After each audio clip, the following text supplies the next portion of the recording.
तो भाई लोग मैं वापस आ गया हूँ अपनी नई वीडियो के साथ, जहाँ पे हम बात करेंगे आज केविन ओवेंस के बारे में, सोलो सिकोआ यानी जो ऊसोस के कजन है उसके बारे में, और साथ ही साथ हम बात करेंगे कि सीएम पंक की वापसी कब हो सकती है, और एक बड़े मैच के रिजल्ट के बारे में मैं आपको बताऊंगा जो कि बहुत ही शॉकिंग था सबके लिए। तो सारी बातें करेंगे इस वीडियो में, तो देर किस बात की, शुरू करते हैं। आज की जो हमारी पहली स्टोरी है वो जुड़ी है द फील्ड ब्रे वाइट और गोल्डबर्ग से। तो मैं आपको पूरा मामला बताता हूँ कि जो सुपर शोडाउन का पेपर व्यू था सऊदी अरेबिया रियाद में, उसमें द फील्ड ब्रे वाइट को अपनी चैंपियनशिप, यूनिवर्सल चैंपियनशिप को डिफेंड करना था अगेंस्ट गोल्डबर्ग। और उस समय द फील्ड ब्रे वाइट का कैरेक्टर अपने पीक पे था, मतलब ऐसे समझ लो कि जैसे वो इमोर्टल थे, अमर थे, उस तरीके का उनका कैरेक्टर था। और जो नेचुरल स्टोरी लाइन बन रही थी वो ये बन रही थी कि गोल्डबर्ग फील्ड को ओवर करने के लिए इस मैच में आए हैं, और जो होना चाहिए था, जो नेचुरली स्टोरी लाइन में चल रहा था, उससे बिल्कुल उलट हुआ और गोल्डबर्ग ने फील्ड को डिफीट कर दिया। और फील्ड को डिफीट करने के बाद फैंस की तरफ से बहुत तगड़ा बैकलैश मिला था WWE को। अब ये बैकलैश क्यों मिला था? क्योंकि इतने बड़े सुपरस्टार को, इतने बड़े हॉट टॉपिक को, इतने बड़े कैरेक्टर को आपने एक पार्ट टाइमर से हरवा दिया। और बैकलैश तो मिला ही मिला, साथ ही साथ गोल्डबर्ग पे ये एलिगेशन लगी कि उन्होंने फोर्सफुली इस रिजल्ट को चेंज करवाया है। और इस पूरी कंट्रोवर्सी के बाद गोल्डबर्ग ने अपनी बायोग्राफी में इसको लेकर पूरे जवाब दिए, इसके ऊपर पूरा एक्सप्लेनेशन दिया। और गोल्डबर्ग ने कहा कि मैं टैलेंट हूँ, यानी मैं एम्प्लॉय हूँ, और मुझे जो बॉस कहते हैं वो मैं करता हूँ। और बॉस ने मुझे कहा कि मुझे सऊदी अरेबिया जाना है और वहां तुम्हें मैच हारना है। और पता नहीं कैसे ये जो पूरा फिनिश सेट था ये चेंज हो गया, लेकिन इस पूरे फिनिश में मेरा कोई रोल नहीं था। और अगर ऐसा मैं करवाना चाहता तो ये बहुत ही बेकार मूव होता, एक बिजनेस के नजरिए से, एक रेसलिंग बिजनेस के नजरिए से। और मैं कौन होता हूँ अपना खुद का फिनिश चेंज करवाने वाला? तो गोल्डबर्ग ये कहना चाह रहे हैं कि उन्होंने कोई जबरदस्ती नहीं करी किसी के साथ कि वो इस मैच को जीते। और दूसरी बात उन्होंने ये समझाई कि ये पूरी तरह से अब विंस मैकमैन का आइडिया था या बॉस का आइडिया था, और उनपे जो सारे एलिगेशंस लगे थे कि उन्होंने फोर्सफुली ये सब करवाया, ये सब बिल्कुल झूठ है। नेक्स्ट बात करते हैं हम WWE के एक बहुत बड़े माइलस्टोन के बारे में। तो यूट्यूब पर WWE के 70 बिलियन व्यूज पूरे हो चुके हैं, और इसकी जानकारी हमारी खुद CEO यानी हमारी स्टेफनी मैकमैन ने दी अपने ऑफिशियल ट्विटर अकाउंट से। और in terms of views WWE का यूट्यूब चैनल पूरी दुनिया में 7वें नंबर पे आता है। और लगे हाथ में आपको सब्सक्राइबर का टर्म्स भी बता देता हूँ, तो WWE का यूट्यूब चैनल सब्सक्राइबर्स के मामले में 8वें नंबर में आता है पूरी दुनिया में, और नंबर 1 पे आपको पता ही है कौन है। नेक्स्ट बात करते हैं NXT के 2 सुपरस्टार्स की जिनका स्मैकडाउन में डेब्यू होने वाला है। तो मैं आपको पूरी स्टोरी समझाता हूँ। तो NXT के दौरान सोलो सिकोआ और वॉन वैगनर का मैच चल रहा था।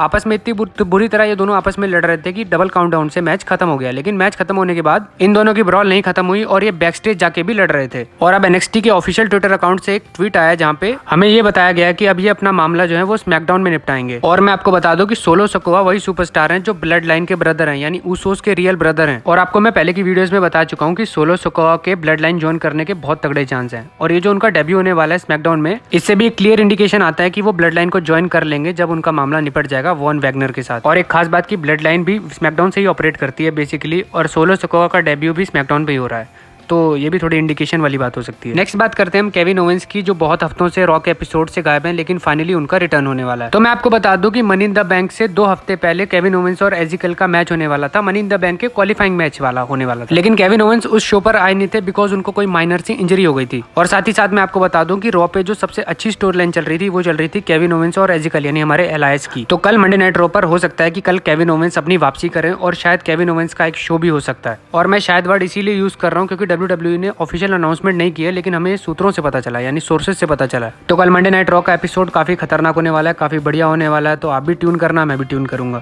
नेक्स्ट बात करते हैं हम सीएम पंक की और उनकी वापसी की, यानी वो कब वापस आएंगे, इसके ऊपर एक खबर है। रेसलिंग ऑब्जर्वर न्यूज रेडियो वाले जो हमारे डेव मैनेजर हैं, उन्होंने बताया कि एग्जैक्टली कब सीएम पंक का रिटर्न हो सकता है। तो मेन स्टोरी बताने से पहले मैं आपको थोड़ी बहुत हाईलाइट बता देता हूँ कि CM Punk AEW world champion बने ही थे, और अगले डायनामाइट के शो पर उनको अपनी चैंपियनशिप को रिलिक्विश नहीं करना पड़ा था। मामला बताता हूँ कैसे।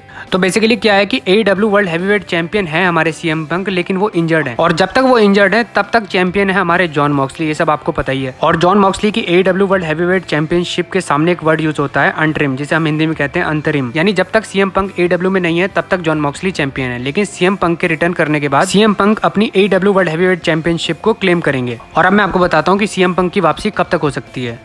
तो जून और जुलाई और अगस्त के महीने में सीएम पंक वापसी नहीं कर रहे हैं, लेकिन डेव मैडिसर के अकॉर्डिंग सितंबर तक सीएम पंक की वापसी हो सकती है फुल गियर के एपिसोड में। तो बहुत तगड़े जो सीएम पंक के फैंस हैं वो बिल्कुल रेडी हो जाएं, क्योंकि सितंबर तक सीएम पंक वापस आ रहे हैं। और ये AEW के लिए भी बहुत बढ़िया बात है, क्योंकि उनके बहुत से सुपरस्टार इंजर्ड हैं और वो अपनी रिकवरी कर रहे हैं, इसी वजह से वो एब्सेंट भी हैं। और ओवरऑल AEW के जो रोस्टर है उसके लिए सीएम पंक की वापसी एक बहुत ही बढ़िया बात हो सकती है। और जाते जाते मैं आपको बता दूं कि कल रॉ पे क्या होने वाला है। तो कल मंडे नाइट रॉ पर बियांका ब्लेयर अपनी चैंपियनशिप को डिफेंड करेंगी अगेंस्ट कार्मेला। ये बहुत बार मैच हो चुका है और कल भी शायद रॉ पर होगा और पता नहीं कैसे होगा। और कल के लिए WWE ने डॉल्फ जिगलर को भी एडवर्टाइज कर रखा है और उनको ऐसे एडवर्टाइज किया गया है जैसे अगला उनके साथ क्या होने वाला है या आगे उनके साथ क्या होने वाला है, क्योंकि आपको पता ही है कि रॉ पर पिछले हफ्ते ऑस्टिन थ्योरी पे अटैक किया था जिगलर ने। और कल मंडे नाइट रॉ पर लोगन पॉल भी होंगे, तो देखने वाली बात होगी कि मिज और लोगन पॉल का क्या पंगा चलता है। और ये थी मेरी आज की वीडियो। प्लीज चैनल को सब्सक्राइब कर दो, लाइक कर दो और शेयर कर दो।